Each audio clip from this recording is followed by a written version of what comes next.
These were proud people once. They got out of bed ready to get the day, respected and innovative, family waiting for them in the opposite doorways. But nothing lasts forever, apparently, because now they lay motionless, unmotivated, and alone with no one to share their day with. Although I may be smiling in this picture, this is a serious topic. Every day there are people, good people, that once fought hard so their families would be successfully raised to fend for themselves one day and create families of their own. Disabled seniors in homes are abandoned by their family that once fought so hard for them. This is their story. I read in an article by Roberta Rand Capone that every day in the U.S., 17 adults over the age of 65 commit suicide, the highest suicide rate of any demographic group. And unlike younger people, those for whom an attempted suicide is more often a cry for help, elderly people who attempt suicide usually succeed.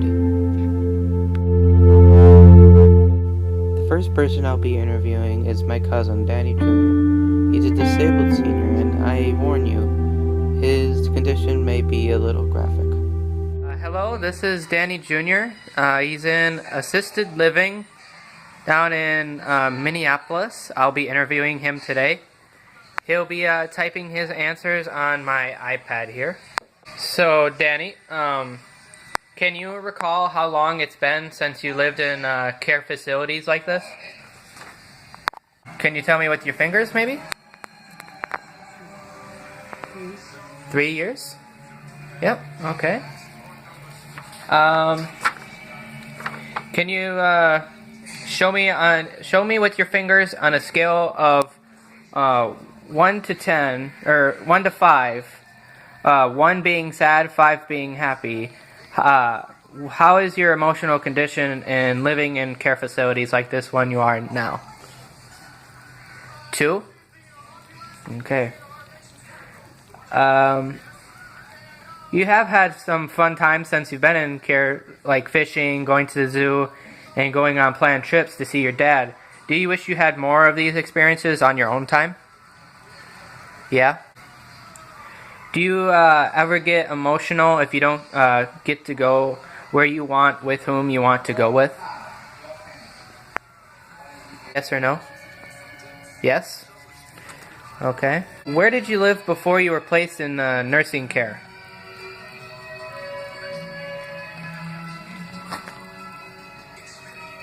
You can spell Cross Lake. Is what she said correct? Cross Lakes? Yeah. Could you tell it? He lived in Cross Lake with his mom and dad Okay. and his son. I'm not Dan's direct family. I'm only his second cousin. But his direct family rarely comes to visit him. And he gets a little emotional about that. He can get sad sometimes even have suicidal thoughts. I think if his family did show a little more appreciation, he'd be more happier. The next person I'll be interviewing is Tammy Branville, a registered nurse that took care of Danny for quite some time. Hello everybody, this is Tammy Branville. She was once a registered nurse for the Assistance in Caring for Daniel Lewandowski, Jr., a disabled senior at assisted living. She took care of him for over 100 hours and still keeps in contact with Mr. Lewandowski to this day. Question: in your experiences with Daniel Lewandowski, did you feel any negative feelings that he had towards his placement in a home? In the beginning, yes. He didn't want to be placed in a home.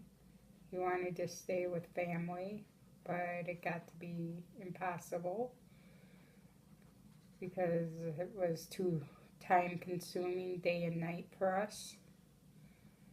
And we started getting burnt out. Do you, as his once registered nurse, believe he would be happier if his family kept in contact more frequently?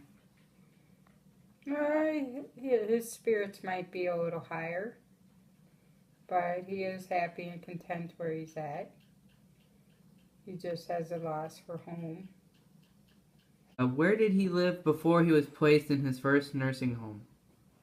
He lived with his mom and dad and his son. in Cross Lake, Minnesota. Who does he live with now? He lives with 3 other guys in an assisted living home. So not his family. He doesn't live with his family. Did he have or still has a hard time adjusting to the change in housing and time with his family? Yes, because he can't always go to see his dad when he wants. It has to be set up, organized, and okayed before he can actually do it. And the pay comes out of his pocket every time. Has Daniel ever told you if he's ever felt abandoned? Yes, he wishes his son and his brother and that would come to see him more often. So you see, we as a people need to take a stand. We need to stop ignoring the family that once loved us more than we love them now.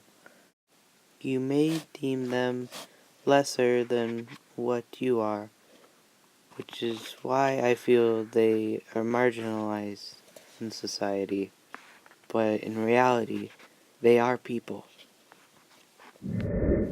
Now that you've watched this documentary, it's time for you to decide on what you will do next to show your empathy to these amazing people who still fight every day in homes to see you one last time.